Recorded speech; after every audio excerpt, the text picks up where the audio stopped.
ಜಯ ಕರ್ನಾಟಕ ಸಂಘಟನೆಯ ಸಂಸ್ಥಾಪಕ ಅಧ್ಯಕ್ಷರಾದ ಮುತ್ತಪ್ಪ ರೈರವರ ಕಿರಿಯ ಪುತ್ರರಾದ ರಿಕ್ಕಿ ರೈರವರ ಮೇಲಿನ ದಾಳಿ ಬಗ್ಗೆ ಕೆಲವು ದೃಶ್ಯ ಮಾಧ್ಯಮಗಳು ಅಪಪ್ರಚಾರ ಮಾಡುತ್ತಿವೆ ಎಂದು ಜಯ ಕರ್ನಾಟಕ ಸಂಘಟನೆಯ ಬೆಂಗಳೂರು ನಗರ ಜಿಲ್ಲೆಯ ಅಧ್ಯಕ್ಷರಾದ ಬಿಎನ್ ಯೋಗಾನಂದ ಗೌಡರವರ ನೇತೃತ್ವದಲ್ಲಿ ಜಯ ಕರ್ನಾಟಕ ಸಂಘಟನೆಯ ಬೆಂಗಳೂರು ಜಿಲ್ಲಾ ಸಮಿತಿ ವತಿಯಿಂದ ಪತ್ರಿಕಾಗೋಷ್ಠಿಯನ್ನು ಆಯೋಜಿಸಲಾಗಿತ್ತು. ಮೊದಲಿಗೆ ಎಲ್ಲ ನನ್ನ ಮಾಧ್ಯಮ ಮಿತ್ರರಿಗೆ ನಮಸ್ಕಾರ. ಏನು ಹೋದ ಶುಕ್ರವಾರ ರಾತ್ರಿ ನಮ್ಮ ಸಂಸ್ಥಾಪಕ ಅಧ್ಯಕ್ಷರಾದಂಥ ಮುತ್ತಪ್ಪರಯ್ಯವರ ಕಿರಿಯ ಪುತ್ರರಾದ ರಿಕ್ಕಿರಯ್ಯವ್ರ ಮೇಲೆ ನಡೆದಂಥ ಒಂದು ದಾಳಿಯ ಮೇಲೆ ಈ ವಿಚಾರನ ಮಾತಾಡಬೇಕು ಅಂಥೇಳಿ ನಾನು ಮಾಧ್ಯಮ ಮಿತ್ರರಲ್ಲಿ ಕೇಳಿಕೊಂಡೆ. ಎಲ್ಲ ಬಂದಿದ್ದೀರಿ. ಏನು ಊಹಾಪೋಹಗಳು ಈ ಒಂದು ದಾಳಿಯ ಸಂಚಿನ ಹಿಂದೆ ನಡೀತಾ ಇದೆ, ಅದು ಮಾಧ್ಯಮದಲ್ಲಿ ನಮಗೆ ಮಾಧ್ಯಮ ಅಂದರೆ ಒಂದು ರೀತಿ ತುಂಬ ಗೌರವ ಇದೆ. ತುಂಬ ವರ್ಷಗಳಿಂದ ನಮ್ಮ ಸಂಘಟನೆಗೂ ಅದೇ ಥರ ಸಹಕಾರ ಕೊಟ್ಕೊಂಡ್ಬಂದಿದ್ದೀರಿ.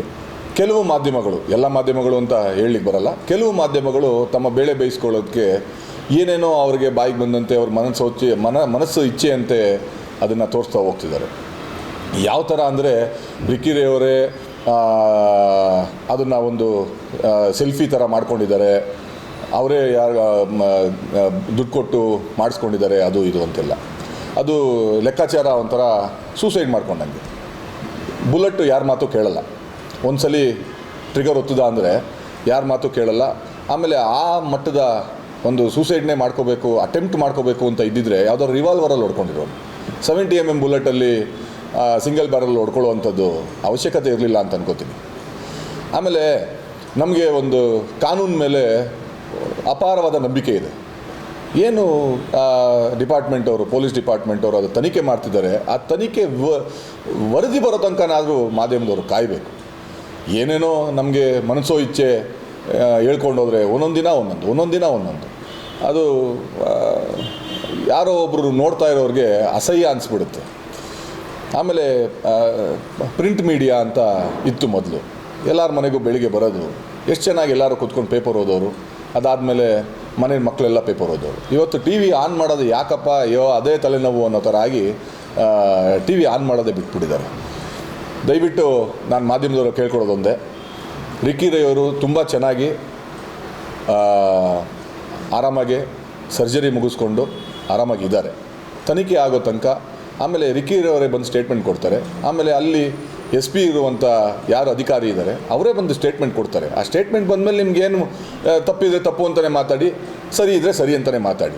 ಅದು ಬಿಟ್ಬಿಟ್ಟು ನಿಮ್ಮ ಊಹಾಪೋಹಗಳಿಗೆ ಅಲ್ಲಿ ಮೊಸರನ್ನಕ್ಕೆ ನೀವು ಮಸಾಲೆ ಹಾಕ್ಕೊಂಡು ಮಾತಾಡೋದು ಚೆನ್ನಾಗಿರಲ್ಲ. ಯಾವುದೋ ಒಂದು ಪಲಾವ್ ಮಸಾಲೆ ಹಾಕಿದ್ರೆ ತಿನ್ನೋಕ್ಕೆ ಚೆನ್ನಾಗಿರುತ್ತೆ, ಮೊಸರನ್ನಕ್ಕೆಲ್ಲ ಮಸಾಲೆ ಹಾಕಿದ್ರೆ ಚೆನ್ನಾಗಿರಲ್ಲ.